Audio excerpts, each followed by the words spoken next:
أعزائي المشاهدين، السلام عليكم ورحمة الله وبركاته، وأهلا وسهلا بكم في حلقة جديدة من برنامج خواطر الذي يأتيكم من خلال قناة الفرقان التابعة لشبكة الإعلام العراقي.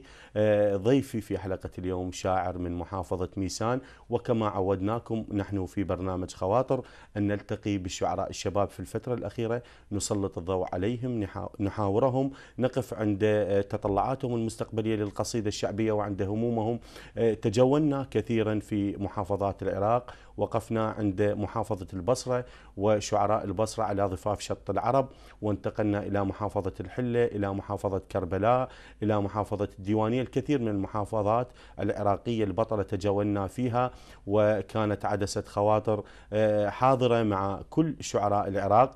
الآن نقف في حلقة اليوم في ميسان الشعر والإبداع، ميسان المحبة والمحنة، ميسان أهلنا الطيبين. نلتقي اليوم بشاعر من شعرائهم الشباب المبدعين.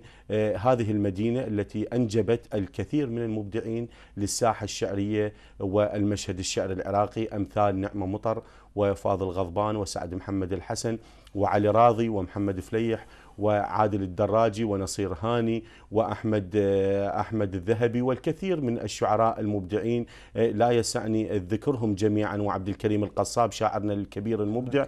اليوم ضيفي في حلقة اليوم، رحبوا معي به، وهو الشاعر الشاب غزوان فيصل. أهلا وسهلا بك يا غزوان. أستاذ عباس، وأنا أشكرك وأشكر برنامج خواطر من قناة الفرقان المتميزة على إتاحة هكذا فرصة إعلامية للشباب. الله يسلمك، أنت شاعر مبدع وتستحق وكل المحبة والتقدير. واليوم نتحاور عن قضية الشعر في ميسان، المشهد الشعري في ميسان، القصيدة في ميسان. قبل لا ندخل في هذا الموضوع، نريد نتعرف على البطاقة الشخصية للشاعر غزوان فيصل. البطاقة الشخصية: الشاعر غزوان فيصل خصاف الحلفي، متزوج ولديه 3 أطفال. أهلا وسهلا بهم. حاليا رئيس ملاحظين في مصفى ميسان اللي تابع مصفى الشعيبي. أهلا بك. أستاذ غزوان، هموم الشعر الآن في محافظة ميسان، يعني عادة في جميع محافظات العراق تكثر المهرجانات، تكثر الأماس الشعرية، هناك حركة دؤوبة في أكثر محافظات العراق، وفي ميسان أيضا هذه الحركة. نريد أن نعرف من يقود هذه الحركة، وكيف وما هي آلية هذه الحركة الثقافية. والله هو من زمان قيادة الشعر دائما تأتي للشاعر الدؤوب بالعمل. نعم. يعني ماكو شاعر مثل كسلان بعمله ويقود له مثل مشهد شعري أو يقود له احنا نسميها جروب شعري. نعم. وأفضل قيادة احنا شفناها ميسانية قيادة الشاعر محمد فليح عقابي. نعم. يعني خلال مهرجاناته واستضافته لماسي، حيث استضافك في أمسية. نعم. واستضاف الشاعر سمير صبيح. مهرجان تفجير العمارة القطري، ومهرجان العمارة الثاني القطري. يعني كانت له مهرجانات جميلة. تحيات من شاعرنا المبدع محمد فليح، ومعروف عنه الشاعر الكبير علي راضي. تحيات لشاعرنا المبدع علي راضي. نعم. زين غزوان، هسه نسمع شعر، نريد نسمع شعر الآن، جاء دور الشعر. صار دليل محكمة والقاضي دمعة، والضمير اللبس أسود، هو سيد الدفاع إبليس واقف، والتراتب إذنه تنذر بالبلاء، الأدلة عندنا تربة من نصل نشوف بيها حسين شايل كربلاء. الله. وتوضيت على طار اسم أم الحسين، واريد أدخل عوالم مو عوالمنا، واريدا للقصيدة بشفك الصفقين، واريد حسين هذا يصيح شاعرنا، من الجنة الخلقتي أبد تنخلقين، من لمسة إيديك وصارت الجنة. الله. إلي ضدك منو خل نشوف بالله منين، هاي أم الحسن ياهو اللي يباهنه، هاي أم الوطن والتضحية والدين، هاي أم العراق الشيعة والسنة. الله يا غزوان. هاي أم الوطن والتضحية والدين، هاي أم العراق الشيعة والسنة، هاي الزهرة روعة بقدرة التكوين، ولجل الزهرة رب الكون خالقنا، ملك الدنيا عدها وشفها نهر طحين، على حب العمل رادت تعلمنا. الله. آثار التعب بجفوفها نياشين، وإذا شافت على صارت نقش حنة. الله. يريدونك ضلع كل عمرك تظلين، وتصيرين قصة وما إلك معنى، قصتك فرد وحده وما تصير اثنين. قضيت على الخطر ما صارت الفتنة، تحملت الألم كل لحظة ما تشكين، دفنت الفتنة كلها بصدرك الونة. دم الدنيا تبكي بلحظة التبكين، ومن بين الدموع مبينة دمعتنا. تعالوا تمسكوا بالزهرة هي الدين، خل كل الشعوب تشوف وحدتنا. الله. وخل كل الشعوب تشوف وحدتنا. أحسنت يا غزوان، والسلام على سيدتي ومولاتي فاطمة الزهراء. هذه الإنسانة العظيمة والكبيرة، وهي بنت الرسول محمد صلى الله عليه وآله وسلم، وزوجة أمير المؤمنين وأم الحسن والحسين، والمدرسة العظيمة. يعجز الكلام عن وصف فاطمة الزهراء سلام الله عليها. إذن غزوان، أتذكر مقطع من قصائد القديمة أقول به: خيطت حلقي وردت أسكت وتوب، خيطت حلقي وردت أسكت وتوب، وقلبي شويته وعميت عيوني. خيطت حلقي وردت أسكت وتوب، وقلبي شويته وعميت عيوني. مثل شمع النار تحرقني وذوب، والدمع مثل الجمر بجفوني. الله. النار بي وحاير اركض بالدروب، انا محروق وصحت طفوني. الله. انا من ربع ايش كثر دقيت بوب الماي عتهم واحترق خلوني. الله. وبصار فصلت الحزن سويته ثوب، ومن كثر وني هل ملوني. انا اصلي من العماره من الجنوب، علي ما اقدر وغدر طعنوني. الله. غزوان، الله. كتبت شيء للعماره الميسان؟ والله انا كاتب قصيدتين للعماره. نسمع واحده منهن. انا ان شاء الله اسمعكم يوم اثنيناتين ان شاء الله. القصيده الاولى خلال تفجير العماره. التفجير الاخير الارهابي في ميسان، يعني استوقفني موقف. نعم. اكو بطل من احد اللي استشهدوا اسمه محمد، هذا بياع شربة زبيب. نعم. هذا اثناء العصف لقوه يعني على وقفته ميت. فشلون يعني استوقفني مثل مظهر النخل، منظر النخله من تموت. هو هذا صمود العراقيين يعني حتى بموتهم واقفين. فقلت له لا تفجر مدينه العوز بيها انسان، الفقير اللي ينقتل من ياخذ بثاره، ولا تفجر النخل والقصب والحيطان، ولا تحرق مضيف التيخ الطاره. الله. فقيره ولايتي ما عندها كل هدوم، بس ثوب الحزن لابسته محتاره. صارت عيله بينه ودقه مال انذال ما نلبس عقل والسطر غداره. دجله العلقمل وعماره العباس، والفجر ولدنا الصير بإشاره، وعلمو نخله هزت من نجاه طلوق مريم، اظن هزت ولد العماره. الله. محمد ما توقف والزبيب بايد، شارع دجله سيده يسولف اخباره، طلع يصرخ هلك الظن تخطار، معذب للاجا وتلقى خطاره، ظل يصفق بدي من شافهم عدوان، ومثل ساتر وقف بظهر العماره. الله. قال امي عزيزه وابد ما تنجاس العراق حزامه بيها وصارت وزاره، فجرت العماره تظن هي تطيح اذا مات النخل ما يموت جماره. الله. غزوان، يعني انا مثل ما تحدثت في بدايه حلقه اليوم عن شعراء ميسان، يعني تحدثت عن نعمان مطار وسعد محمد الحسن وسعدون قاسم، هذا الشاعر الكبير الكثير، مطشر المجراوي رحمه الله عليه، اللي يكتب السهير بطريقه غريبه عجيبه ورائعه. ومؤخرا الشاعر فالح ابو رغدان توفي. نعم. الى رحمه الله. الى رحمه الله. يعني هناك الميسان مدينه ولود بالابداع. يعني كان بدايتك بمن تاثرت من هؤلاء الشعراء؟ صراحه انا تاثرت بالجميع. نعم. لانه انا دخلت مدرسه، فهذه المدرسه يعني لقيت جميع الاساتذه واقفين بيها، الجميع احتضنوني بلا استثناء، من نعم مطر الى كريم القصاب الى الشاعر الكبير علي راضي. نعم. الى الشاعر اخونا محمد فليح العقابي. نعم. فالتاثر ما اجب مثلا بشاعر، اجب بالجميع ان شاء الله. نعم. ولا زلت احفظ قصيده للشاعر محمد فليح نسمعها. احنا عندنا فقره في برنامج خواطر، وهي فقره نكران الذات. يعني ادعو، وانت سبقتني يعني قبل لا ان اوجه لك هذا السؤال، سبقتني بالاجابه، يعني نسال الشاعر ايش حافظ لغيره، والان انت تقول حافظ لمحمد فليح. اذا هذا من باب نكران الذات، ان تقدم للساده المشاهدين قصيده الشاعر المبدع محمد فليح، وتحياتنا لشاعرنا واخونا وصديقنا حبيبنا محمد فليح. يقول على الرايد طعنتي ودق علي الباب، اقل له هلا وارجوك بسم الله، العفو بالمقدره وبيانا كل الزود اعف باقني من الناس وندله، لو اريدك اجيك وقبل ما الكل يموت اوصل لك وبشرك كلها تتخلى، فناجينك خرس ما بها لون الخيل، وعلى حائط قديم مشبق الدله، اريد الحذر مني يصير كون وياي موش الان فوقه يريد ننزل له، اعمى وبيد اخذته الاخر المشوار، ولما وصليته قلت لي اندله عود انا انجرح واترجى منك خير، غم جرح اشوف جفوفك تشله، موسى بطرق عصي وهد عرش فرعون عبن طاغ وكفر والله اشرع بكتله، مو شرط النصر اللي عنده جيش هواي، الحسين انتصر والناصر وقله. الله الله، تحياتنا اذن شاعرنا المبدع محمد فليه. وهناك شاعر اريد احب بحلقه اليوم ان اذكره وان اسال عليه، اللي هو الشاعر المبدع عادل الدراجي.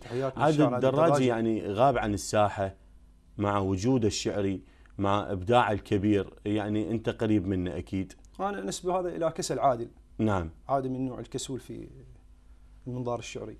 نعم. العفو، المضمار الشعري. فعادل يعني اعتباره من احد قمم الشعراء اللي هم كانوا الشباب. نعم. مثل اللي هو جيله وجيل محمد فليح وجيل حسين زامل محمد العقيلي. وذكرتني بحسين زامل، تحياتنا لحسين زامل شاعرنا المبدع، اللي انا عذرا يعني نسيت شاعرنا المبدع حسين زامل. ان شاء الله هم كلهم مذكورين. فاكو مقطع العادل نعم الدراجي. الدراجي يقول بعدك ما قمت تتمشي على الريح وحجمك ما كبر كل المسافات، شفنا هواي كل واقف ترى يطيح وقبلك بالزمن طاحت حضارات. الله. لكن موقف الانسان ما يموت لان مات العطش وحسين ما مات. الله. اتذكر ايضا مقطع العادل رضعيتك من ثدى عيون ضوى لحد ما عميت. الله يا عادل والله يا غزوان. غزوان انت وفي الشعراء ميسان، وفي لاخوانك واصدقائك، وهذا يدل على شاعريتك، على انسانيتك الكبيره ووفائك. اهنيك على هذا الاخلاص الميسان. اذا نعود الان غزوان الى الشعر في ميسان. هل تعتقد ان الشعر الان، المشهد الشعري الان يختلف عن المشهد الشعري في الفتره السابقه؟ يعني من الافضل، الفتره الان ام الفتره السابقه؟ لا، اعتياد الفتره السابقه افضل من الفتره الان. نعم. لانه الظروف، اكو ظروف مثل تحكم عليك. احنا لحد الان اكو شعراء عندنا شباب مبدعين جدا. نعم. يعني واخص من عندهم بالذكر حيدر مرهون، حيدر الفتلاوي، حسين علي الساعدي، حيدر هاشم، احمد الساعدي، رعد الدراجي، سيد غزوان، باسم، ها يعني كثير، سعد الزبيدي، كثير من الشعراء. يعني هسه عندنا اجت موجه مال الشباب يعني ما يقارب فوق 20 شاعر. لكن الظروف، الشاعر اذا ما يحتك بمهرجان ويحتك حسنين الزبيدي، اتذكر الشاعر حيدر الزبيدي. نعم حيدر الزبيدي. فاذا ما يحتك بشعراء اكثر من عده خبره واكثر من عده شو اسمه، هذا راح يظل على مستوى استاذ عباس. نعم. فاحنا هم نوجه عتب مثلا الشاعر الشاب من ميسان ليش ما يطلع؟ نعم. دائما هذه تصير بالمهرجانات. يعني هي الدعوات كثيره، ولكن الدعوات تجي على يعني مع الاسف على العلاقات. يعني انا اعتقد انه عدم احتكاك الشاعر الميساني في بغداد والمحافظات الاخرى، يعني اشوف علاقاته، يعني لو يتحرك محمد فليح، لو يتحرك علي راضي، لو يتحرك سعد محمد صحيح. الحسن، لو يتحرك نصير هاني، أو يعني أحمد الذهبي نعم، او احمد الذهبي، يلا تتوجه الدعوه للشعراء الاخرين صحيح. على الشعراء الاخرين هم ياخذون فرصتهم. يعني الفرصه ما تنمنح وانما تؤخذ في رأي الكثير من الناس. يعني عليك أنت أن تبحث عن فرصتك وأن تأخذها، أن تحاول وتتعب وتعمل من أجل. يا ريت احنا مثل هسه عن طريقك تمنح فرصة للشعراء الشباب في ميسان. يعني أنا وجهت لكم دعوة صحيح. دعوة من علي راضي في مهرجان الكرخ البارحة، والآن في برنامج خواطر، ومن خلالك ومن خلال برنامج خواطر احنا نوجه دعوتنا لكل شعرائنا الشباب في ميسان وكل شعرائنا الكبار في ميسان أن يكونون ضيوف علينا في برنامج خواطر. نرجع للشعر ونسمع قصيدة يا غزوان. راح أسمعك قصيدة للإمام العباس عليه السلام. سلام الله عليه. تنومس هاي سيف بساعة الكون، جنيتك هيك يوم السكت الشفاه، تحرك وذبح رقاب اللي يمنعون اللي يصبح شهيد يطب مثواه. تهدل على الرقاب وصيح ممنون، أنا صاحب فضل بالضيج تلقاه، أنا صاحب شجاعة تشخص العيون، أنا بصدر الحزن واتغطى برداه. أبويا أنا انذكر بآية النون، مهاب من الجيوش تخاف ملقاه. أبوياني تصير عيونه ماعون، وإذا شاف الفقير يقدم عشاه. تحزم هاي سيف شبيك مركون، عطشان أخي تتعاتب الجاه. جفوفي من تطيح تكضك سنون، وتظل تطبق عليك بصيحة الآه. تحزم على عطش قوم ذبح عيون، وخل الدمع يروي للأفواه. اجيتيني على ماي وزينب شلون وانا ماي الفرات ودجله وياه. اخوي حسين جيب القربه ماعون، وبعد ساعه الفرات هنا تلقاه. تعال فرات انت بسد مامون، انا بسدي تنام الخايفه بجاه. تعال فرات انت بسد مامون، انا بسد تنام الخايفه بجاه. انا بحلق الفرات ونفسي تهون، وحسين اللي تاني شلون انساه. الله يا غزوان. غزوان، آخر مشاركات لك يعني ما عدا مهرجان البارحة، من غير مهرجان البارحة في ميسان، كانت أماسيكم في ميسان؟ حدثنا عن الأماسي اللي تقام. الأماسي في ميسان دائما تتميز، يعني أماسيني تتميز هي كل جمعة على حدائق كازينو كل العراق. نعم. فجمهور العمارة جمهور يعتبر حاضر، يعني عشاط على عشاط، لا حاضر دائما. نعم. حديقة وكازينو والشعراء الشباب موجودين، فأكو هناك حب للشعر، يعني شلون واحد يعتبره خيالي. نعم. وانت حضرت وشفت جمهور العمارة. نعم، جمهور رائع وجميل، جمهور يعني متذوق للكلمات، متذوق متذوق للشاعر وثقافة الشاعر. نعم. ويستوقف الشاعر يعني كل يوم جمعة. هاي شو تقيمها؟ جمعية أو رابطة أو اتحاد؟ لا، هذه احنا جمعيتنا جمعية الشعراء الشعبيين في ميسان، وهذه احنا قاعد نقيمها على حسابنا. نعم. خاص، لا اكو دعم، لا اكو مثلا مسؤول بالعمارة. احنا هم نوجه عتابنا الى مسؤولين العمارة.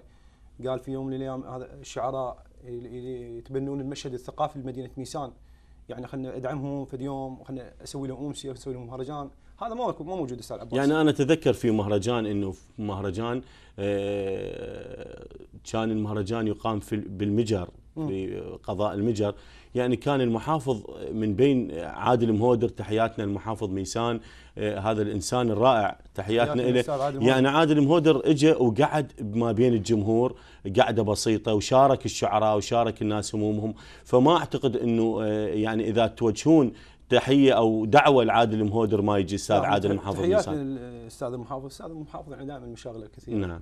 خاصه في عمار ميسان. زين غزوان، الاماسي الاخيره، انتم مشكورين، هذا جهدكم اللي تقدمونه. واكيد يعني مثل ما قلت انه محمد فليح على راضي، يعني هذه الجمعيه ما مرتبطه باتحاد الشعراء؟ لا ما مرتبطه يعني والله، لا اكو مثل مشكله، بس هو يعني صار عدم الارتباط من عدم العمل يعني. نعم. احنا عملنا مستقلين بوحدنا. نعم.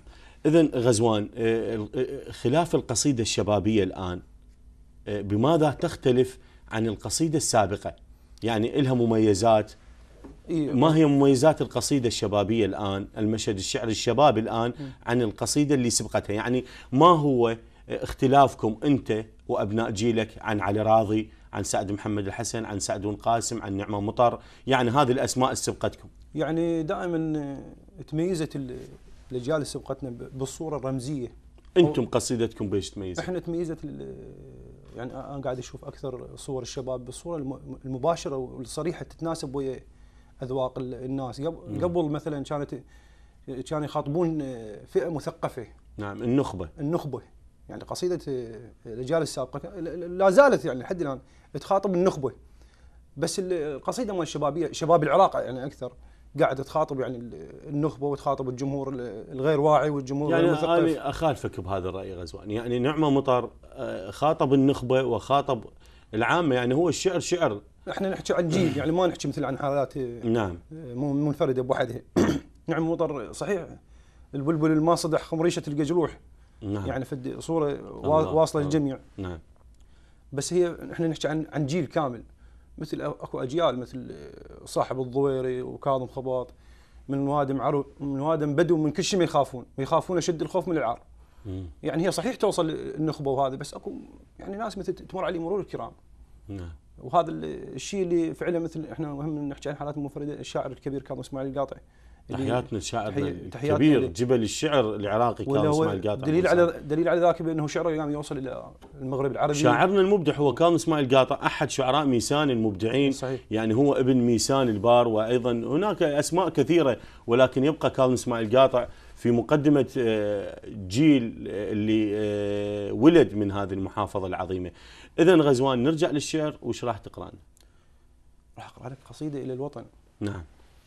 قبلها لوحة أقول: يحلمون بوطن يصير مذلول، وعلى دجلة يصب وسكيهم طنون، ويحلمون بتمر يصير مزات، وعلى ميز الملاهي يصير ماعون، ويحلمون الحطب من نخل العراق تحت كل مدفأة يتسمى كانون، إذا مريم رضت للتمر على الميز، وإذا عيسى قبل بئن يتدفون، إذا بستاننا نقلب صواريخ وتمرنا رصاص بصدور اللي يحلمون.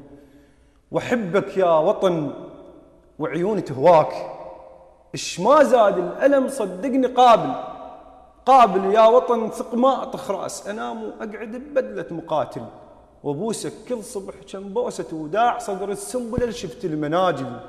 فايز يا وطن كل عمرك بفوز، ما عندك خسارة ولا تعادل، الوطن انت على راسي وراسي مرفوع، العراق انت رفعت روس المراجل، مناير غيرك تكفر بلاذان، ومناراتك تبوس جفوف عامل، كافر كل من يبيعك العراق، وظن زنديق اللي يقدم تنازل، نضحك على الحقول اللي يقسمون كسم موصول ما تقبل فواصل، تريد عيوننا نقدم لك عيون، وإذا رايد زلم حضر المناجل، أنا بحبك صرت من صغر مجنون، اللي ما يحب الوطن صدقوني باطل، اللي ما يحب الوطن صدقوني باطل. شكرا لك يا غزوان. وأعزائي المشاهدين ناخذ فاصل وراجعين لكم إن شاء الله. بسم الله يبدي أي موضوع، ويصلي على النبي، اعلى النبي بأول كلامه، وإذا عنك تكلم يا النبي المختار لازم يمسكه ويعلن صيامه. يا سيد الرسل يا خاتم الأطهار، بيك العدل يمشي باستقامة، علامة بكل نبي معجزته، وكون وياه وانت المعجزة وانت العلامة. يمينك حيدرة وعيونك الحسنين، وعلى شفافك الزهراء ابتسامة. منو مثلك نبي يشتاق للرحمن، واسر العرش بلحظة هيامه. منو مثلك نبي يشتاق للرحمن، واسر العرش بلحظة هيامه. حتى العنكبوت اعلن هيامه عليك، وبحب شيدة تعيشها الحمامة. على جسمك ملائكة الله كلها تطوف، ويلبي الطلب يرفع مقامه، لأنك كعبة أنت ومن يحجك فاز يوم الآخرة ونال الكرامة. من عندك دخول الجنة يا المختار، لأن أنت الصراط بالقيامة. شكرا لقناة الفرقان، وشكرا لبرنامج خواطر، وشكرا للشاعر الزميل عباس عبد الحق. أعزائي المشاهدين رجعنا وياكم بعد الفاصل، وأيضا نرحب مرة أخرى بشاعرنا المبدع الشاب غزوان فيصل، وباسمك نرحب بكل شعراء ميسان وكل شعراء العراق.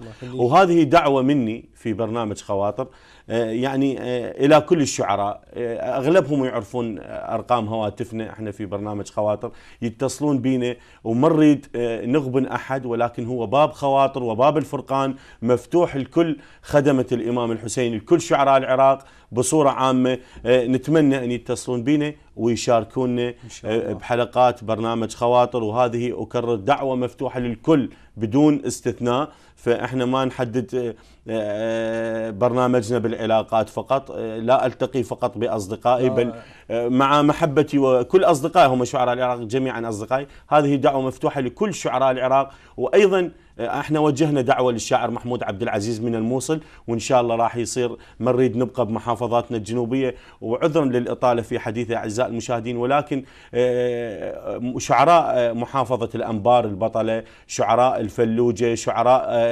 صلاح الدين، شعراء الموصل، أيضا هذه دعوة مني لهم بأن يكونوا ضيوف علينا ببرنامج خواطر، لأن احنا نفتح الباب لكل العراقيين. هذا بلد الوحدة، بلد المحبة، وهم شعراء مبدعين، هم أصحاب الكلمة الطيبة والرائعة والقوية والشجاعة. إذن تحياتي لكل شعراء محافظات العراق واللي ذكرتهن خصوصا محافظات الأنبار وصلاح الدين والموصل وكل كركوك وكل المحافظات، نتمنى أن يشاركونا بحلقات برنامج خواطر. نرجع يا غزوان. وياك استاذ عباس. غزوان، اكو دائما كل شاعر حلم، يعني خاطره في بالك تحلم ان تتحقق، واحنا ببرنامج خواطر، شنو خواطرك اللي تتمنى ان تتحقق؟ والله انا هو المحليه تعني العالميه. نعم. انا اتمنى بانه ميسان هي اغنى مدينه بالعالم مثل ما تعلم انت بالميسان. نعم. بانه تكون الحلم مالي مثلا تكون على مستوى نصف الغنى مالها. نعم. يعني هذه ناس الفقراء الطيبين، ناس اللي قاعد يعانون لحد الان من يعني حلم شعري عندك. حلم شعري. الحلم الشعري بانه اتمنى انا اوصل للعالم. ان شاء الله توصل للعالم. واللي احنا عندنا مثل شعبي يقول اللي يتعب يلعب، فانت اكيد راح تتعب نفسك. تعب ان شاء الله. نعم. يعني هو مثل ما قلت لي تعب يلعب، التعب ان شاء الله نتيجته بانه يعني النجاح. تزرع واكيد راح تقطف ثمار ما زرعته، وهي قصائدك جميله وان شاء الله توصل للناس. نرجع للشعر غزوان، وش راح تقرأنا؟ باكر من تجي لا تعاتب الغيم، اذا قاعك ممحله وصفت مو طين، باكر يا جرح الضمده ويطيب واحنا من الزغر نخفي النياشين. باكر لا تجي تقرا لي الاشعار وانت بنص وطني ينزف دواوين. الله. تصلي بيا ارض من غير العراق، وانا شفت العراق يصلي بحسين. صلاة القصر لازم عندنا تنشال، وصلاتك يا وطن تتصلى مرتين. ويا ساتر كحل عيون الحجابات، ورغم مكفة وراك شقد السواتر. يبوني الما تعب من لمسة الضيم وصبر اماي لو ضفرت ضفاير. يا تاريخ الحقيقة شلون تنهان قبل ما انت صاير. حرب كفار كلها تريدك تطيح، عبيهم ضام وسيوف وخناجر. اجا وقت الصلاة ما اذنت ليش، توضى وقوم شجعانك مناير. صوت انت وتهابك كل الاصوات، وتغص باسمك وطنك قد حناجر. الله. صوت انت وتهابك كل الاصوات، وتغص باسمك وطني قد حناجر. وانت البينا تدري شلون بالموت الشوارع تحتفل نصبة شوادر، وتعرفنا على مودك نفدي الروح ترسنا القاع واحتارت مقابر. القصايد بالورق تحترق كل يوم، وورقنا يصير لهمومك جقاير، وورقنا يصير لهمومك جقاير. الله يا غزوان، شكرا لك على هذه القصيدة. غزوان، لو طلبت منك أن تقيم أمسية شعرية، وأن أطلب منك تخلي 5 من شعراء ميسان يرتقون المنصة، هو السؤال راح يجوز أحرجك به لأن شعراء ميسان كلهم مبدعين أغلبهم، وإيش راح تختار لنا من شعراء ميسان؟ 5 فقط، يعني هي أمسية ل5 شعراء. والله اختار في البداية الشاعر علي راضي. الشاعر علي راضي، نعم، هذا واحد، حتى الآن الثقافة السورية أكثر. لا، واحد. والشاعر محمد فليح 2. والشاعر أحمد الذهبي 3. والشاعر حيدر مرهون 4. واخر شيء شاعر حيدر هاشم باهلي 5. يعني ما تعتقد انه اختاريتهم هذول الاسماء لعلاقه بهم؟ لا، مو العلاقه. يعني مثلا يعني انا اعرف مو انا من اختاريته لاسباب. علي راضي لتميز الصوري، هذا علي راضي شاعر كبير ومبدع، والشاعر محمد فليح يعني الشاعر بعد محمد فليح. كلهم انت اختاريتهم جميعا مبدعين، ولكن انا حبيت ان اماسحك بهاي الله يخليك التداخل وياك بهذا الموضوع. ولكن يعني هؤلاء ال5 من خلالك ادعو لهم بالتوفيق هذا ان شاء الله. يعني احنا نسميه بالانجليزي سامبل، يعني نموذج. نعم، نموذج يعني من هذا المجموعه الرائعه من شعراء ميسان. نعمة مطر إلى صولات وجولات بالقصيدة الشعبية. نعمة مطر لابد من قصيدة من نعمة مطر تركت أثرها بيك. أنا نعمة مطر كتبت له قصيدة مؤخرا. نعم. رثيته لأن وهو يعني أنت رثيته هو بعد عدل. هو بعد عدل. يا أخي إيش تريد منا؟ نسأل الله سبحانه وتعالى أن لا، هو كاتب مرثية. نعم، مرثية قصيدته معروفة. نسأل الله سبحانه وتعالى أن يمنح شاعرنا مبدعنا استاذنا الكبير نعمه مطر الصحه والعافيه وطولة العمر. وانت لابد الان ذكرت نعمه مطر في بيت من الشعر: البلبل الما صدح خمريشه القجروح. اذا هذه تركت اثرها بداخلك من نعمه مطر. شو تعلمت من نعمه مطر؟ النعمه مطر تعلمت من عند العبثيه داخل القصيده. نعم. يعني العبثيه داخل القصيده عندك جميله جدا. يعني مثلا انا من نقرا نعمه مطر العبثيه داخل القصيده اتذكر احمد مطر. نعم. يعني اكو تشابه نعم صحيح بالاسلوب والكتابه، لكن احمد مطر يكتب الى الحكومات. نعم. لكن نعمه مطر يكتب الى للناس الى الحب، الى الوطن. وايضا احمد مطر هذا الشاعر الكبير استاذنا، عملاق القصيده المشاكسه انا اقدر اسميها، وقصائد لافتات هي في قلوب صحيح. العراقيين موجوده. ونعمه مطر ايضا شاعر من شعراء ميسان المبدعين. تحياتنا لاستاذنا نعمه مطر ولكل شعراء العراق وبالخصوص شعراء ميسان. ونرجع يا غزوان ونريد نسمع قصيده. صار راح اقرا لك قصيده الى مدينه ميسان. نعم. حسبي النخل عاشق بساتين، وصفن دجله علي يراقب عيون. حسبي النهر مشتاق يا ناس، ونثر الطينه بحلوق اللي يغنون. ونثر طينه على وجهه وصار جمار، وصرت املح على عناد اللي يعيرون. ورقص كل النخل والبرد بالهور، وصرت ترقص تصيح الناس مجنون. نعم مجنون. وبشوقة شميسان انا ابن البعر وروح ودوخ الكون. انا صبيحه واصلي سراي. انا باقي العقيل وآل بزون. انا لزبيد اصيرا الهم حزام، وذا يعطش اللامع صل العيون. يظل الساعدي انا لزبيد اصيرا الهم حزام، وذا يعطش اللامع صل العيون. نعم. يظل الساعد ساعد حواصيد، ويظل الكعب كعب على اللي يصلون. انا ابن البهادر رفعت الراس جسر بشنان، بس خلهم يعبرون. انا السيد اصيل وجدي كرار محمد، بالحشر كلكم تندبون. ابد ما جاع جان الضعيف بليل، اللحم ما فارق جدور اللي يطبخون. واذا ماكو لحم تسودر شلون اقص شتاف واطبخ لي يجوعون. العماره اصاله ومنبع الطيب، واذا خطار جاه تصير معون.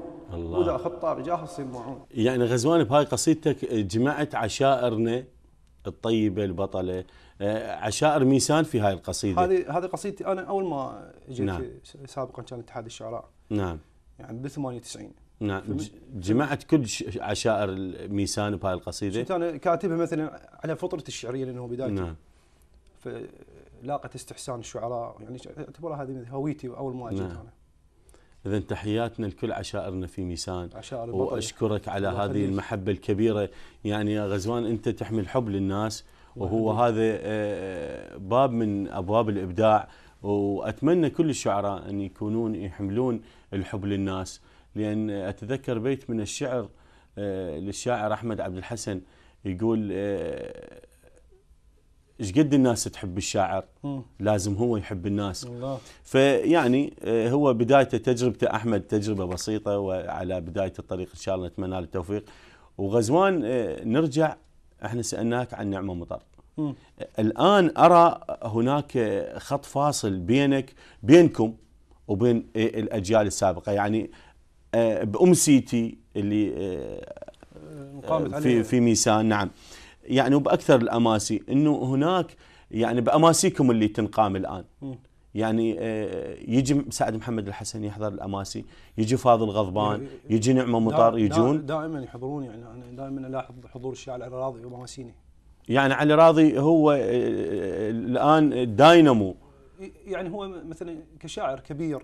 نعم. يعني قاعد انا من خلالك يعني انت يجوز ما تريد تخوض بغمار هذا الحديث، لكن من خلالك ومن خلال برنامج خواطر ادعو الشعراء الكبار مشاركه الشعراء الشباب في حضور اماسيهم، لان هم اساتذتكم واكيد انتم راح تستمتعون بوجودهم. وادعوكم ايضا تروحون لهم وتدعوهم الحضور اماسيكم. لا ان شاء الله ما يقصرون. عندنا استاذ الشاعر نرجع نعم.